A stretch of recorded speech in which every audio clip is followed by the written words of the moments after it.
কি দিয়ে খাচ্ছ? এটা হুম। এটা হলো শাক ভাজি, আর এটা চিংড়ি মাছ বাটা, এটা চিংড়ি মাছের ভর্তা বলে এটাকে, ভর্তা।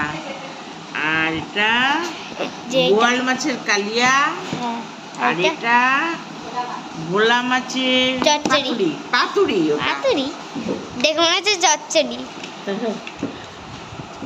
আর ভাত আর জল। আর ভাত আর জল।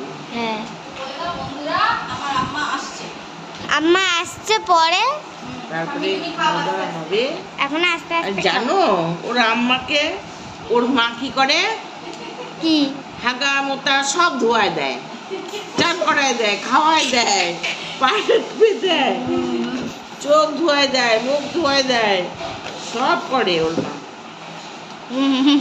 তাহলে এরকম বউ পাওয়াতে ভাগ্য দরকার না বলো? আর রান্নাও করে শাশুড়িকে দেয়। এত যত্ন করে।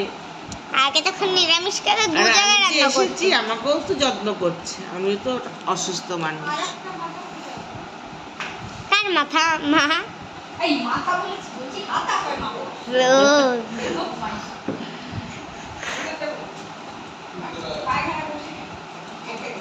আরে ঠিক আছে তুমি চলে আসো না, এত কথা কেন কও? হ্যালো। দারুণ করেছে শাক ভাজাটা। তাহলে তুমি এরকম মাথায় কেন চোখ করে দিয়ে আবার খাচ্ছ? নমস্কার করে অন্ন অন্ন গোবিন্দকে নমস্কার করলাম। হ্যাঁ, হুম।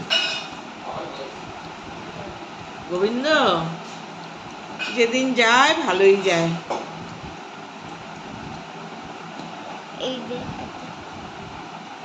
হুম ঠাম্মি আর ভালো আনে হুম। কি রে? কি খেয়েছিস শাক ভাজা? বাটা ভালো আনে শাক শাক খেয়েছিস? কে ঠাকুর?